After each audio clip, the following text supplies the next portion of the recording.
Well, it wouldn't be a Sunday if Auntie didn't drop some bombs, yo. Today, we're going to talk about the truth that the stars aren't what they've been telling you. If we were to believe everything we were taught in school about stars and the pictures that NASA has shared, we would all just believe they're big balls of solid gas. But what if I were to tell you they're actually angels?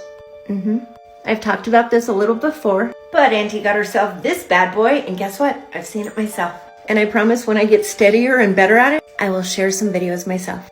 But it's amazing. At this point, we all know there's a firmament above us, a fact stated in the Bible multiple times, and it's impossible to deny. Didn't SpaceX just have a little issue with the firmament? An impenetrable dome over the earth. But speaking of things that the Bible is telling us, it might mention a few times here and there that yes, the stars are angels after all. Daniel 12:3, and they that be wise shall shine as the brightness of the firmament, and they that turn many to righteousness as the stars forever and ever. Revelations 1:20.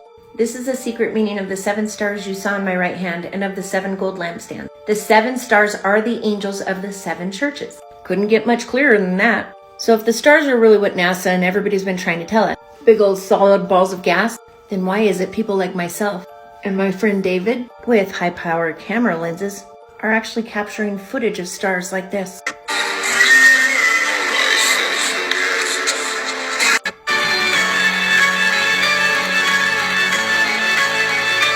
Well, if that doesn't blow your mind, I don't know what will. Check this out.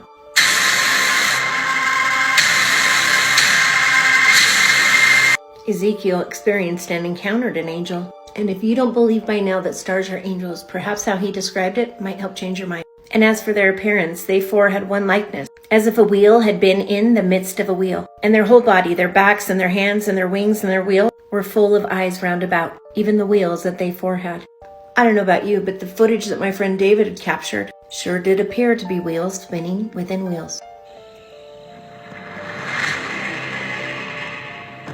The Bible makes it very clear that God is not okay with anybody worshiping the creations over the Creator.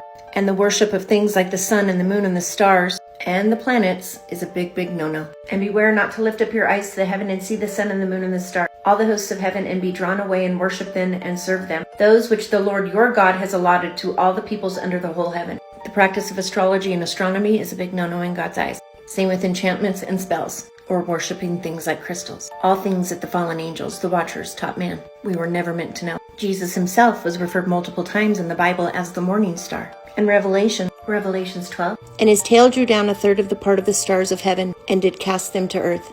The third of the stars that fall to the earth are the third of the angels in heaven that Satan coaxed into joining his army and his rebellion against God. So maybe the stars that we're seeing are really the angels the Bible describes.